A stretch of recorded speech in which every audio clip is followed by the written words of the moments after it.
Quero também rapidamente agradecer a oportunidade de participar desse debate, dizer aqui que eu estou diante de uma situação extremamente desafiadora, né, de lidar com questões tão absolutamente profundas e importantes que demandariam, obviamente, muito mais tempo para serem debatidas e perguntas sobre isso serem enunciadas de acordo com a vastidão e com a profundidade que o tema requer. Né?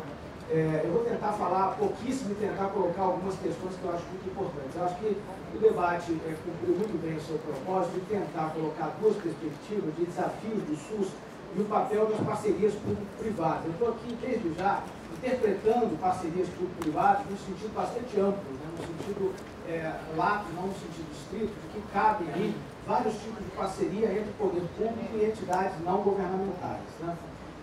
Me parece que há uma questão de fundo que apareceu aí em várias falas em relação aos desafios do SUS, no sentido de como, de uma certa maneira, eu vou usar dois verbos aqui, controlar e regular a oferta, né, de serviço de saúde em particular, mas de forma integrada, no sentido de tentar aproximá-la cada vez mais a uma demanda, né, de forma não discriminatória. Essa demanda, obviamente, tem uma dinâmica toda própria, que tem a ver com o perfil epidemiológico da população brasileira, dos usuários do serviço de saúde, e essa oferta também tem uma dinâmica toda própria. A capacidade de ofertar e a capacidade de estar se integrando e se ajustando às demandas varia sobremaneira, como nós vimos aqui exemplos, conforme a prestação talvez oscile de um paradigma de setor público estatal como prestador ou do setor privado como parceiro do setor público. Né?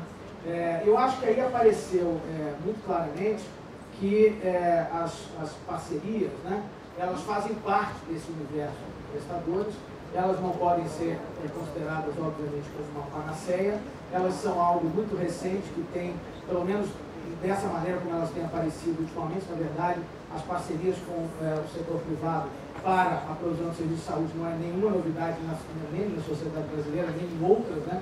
Remontam a muitos e muitos anos, por exemplo, a Santa Casa de Misericórdia, talvez seja o exemplo mais notório da experiência brasileira, mas ultimamente elas têm adquirido uma importância e uma dinâmica muito maior, talvez por conta das dificuldades da provisão estatal se conectar, se alinhar com a dinâmica emergente das demandas. Né? O setor privado tem melhores condições de se ajustar a novas e emergentes demandas que têm surgido por aí. Eu quero dizer o seguinte, recentemente o Instituto Publix fez uma pesquisa, isso tem um ano e pouco, fez para o governo do Estado da Bahia, que tem experiências de parceria muito interessantes, mas uma parte da pesquisa envolvia em mapear a experiência em nível nacional, de perspectiva nacional. E nós fizemos um amplo levantamento, e foi muito difícil porque se pretendia ser um levantamento censitário. Chegamos a identificar cerca de 7 mil possíveis casos de parceria, e aí definimos uma amostra e fizemos um trabalho maior em profundidade, tentando identificar riscos dessa parceria. Eu vou trazer aqui uma lista que não é exaustiva, que não cobre alguns pontos levantados pela professora Sônia Fleury, e que alguns fatores críticos de sucesso, que depois eu até pediria aos secretários, principalmente, que pudessem, talvez, comentar no sentido de eleger aqueles fatores críticos que consideram mais importantes, tendo visto que estão ali com a mão na massa, pilotando, manejando, controlando, como supervisores, como gestores dessas parcerias. O primeiro delas, posicionamento governamental, porque os governos têm que saber o que querem dessas parcerias e têm que ter interesses republicanos sobre essas parcerias. Segundo, o equilíbrio de controles de meios e fins. No início dessas parcerias, e eu trabalhei nesse início há quase 20 anos atrás, se tinha uma ilusão de que, não, agora o controle vai ser só de fins, não importa os meios. Né? Isso hoje em dia não se sustenta, obviamente. Então, mas há que se pensar num equilíbrio entre controle de meios, não pode predominar o controle de meios, não pode ser absolutamente apenas o controle de fins. Outro ponto seria a gestão do próprio modelo. Existem casos em que o modelo é mal gerido, o modelo está à mercê do mau uso por parte de várias secretarias, não apenas na área de saúde, mas em outras áreas do governo. Outro ponto seria a seleção dos parceiros. Né? Outro ponto seria o provimento dos meios. Por incrível que pareça, há parcerias em que há problemas graves de provimento dos meios e os parceiros às vezes têm que fazer milagres de tirar resultado do nada.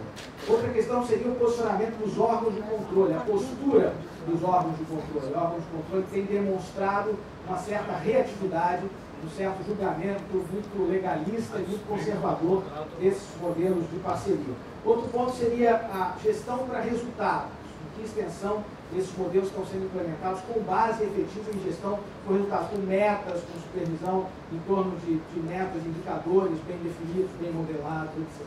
Outro ponto seria a própria trajetória dos modelos. Alguns começaram com mera titularidade, a exemplo da antiga entidade filantrópica, ou utilidade pública, o modelo das OCIPs, que tem avançado progressivamente no sentido de modelos para a parcerização, não apenas titularidade.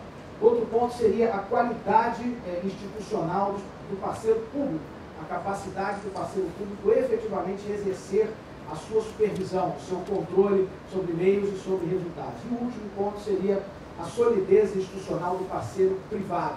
Existem muitas instituições parceiras que são frágeis, que são completamente frágeis e não têm condições de prover os serviços contratados quando ser detectados muito brevemente. Então, eu pediria que, talvez, como sugestão, se puderem comentar alguns desses pontos que julgam mais importantes, mas, por último, queria colocar um outro ponto, que irremediavelmente, o sistema é composto por parcerias privadas, que podem ajudar. O próprio SUS é uma rede de parceiros públicos e privados, mas o que fazer, foi uma questão que a professora Sônia, acho que colocou melhor, o que fazer com as estruturas de provimento estatais, públicas, né?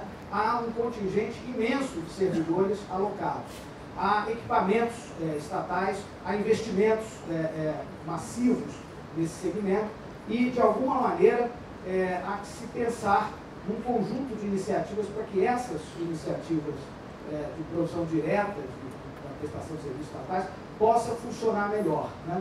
E não imaginar que as parcerias irão substituir, talvez, totalmente esse universo de prestadores, mas certamente poderão cumprir uma função muito importante, até, quem sabe, gerar uma certa competição administrada, como em alguns casos, me lembro agora, me vem à mente, o governo do Estado de São Paulo, que tem uma experiência vitoriosa, né, de organizações sociais na área da saúde, mas também tem uma experiência vitoriosa de contratualização de resultados com hospitais estatais, que está dando muito certo, tem rendido bons resultados, né? Então, era brevemente essas se é que eu posso chamar de provocações, mas sugestões de questões que eu colocaria para os palestrantes e também, eventualmente, para a plateia complementar. Obrigado.